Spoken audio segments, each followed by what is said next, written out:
Morning. Mga lakay, muna akong anganta, nagbeg ka mga gririingan. Nakapaymutun nga, makasabsabayan nga, mga nun lakay, ka nagbeg ka magririingan. Muna akong.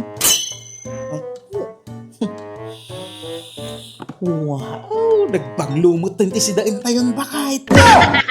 Di na po. Awan na umaan tayo makalawas nga kasi si Dain tayon na bakit? Isla makapasuya pa yan bakit no maminsan?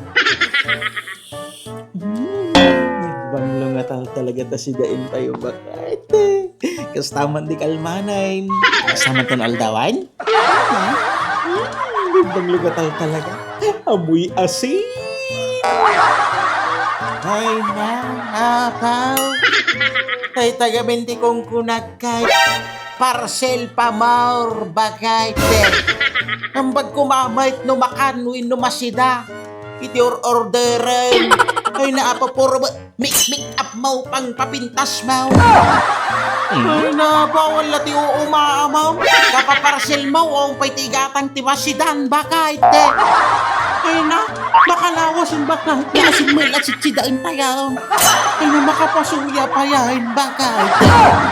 Ay na apaw no tata ko ma-in-order mo man ng ti parcel mo. Tatainggatang mo man ng ti make up mo bakay. Tinggatang mo ti masida. Ay na, nihan nga makalawas nga asen. Ti sitsidain tayo. Kumang ka man. Nagradong nga reklamo. Hanggang agas asin asin da ka ti dalaw. Ano lang yan? Nakapaawan ko ganat nga mga. Napay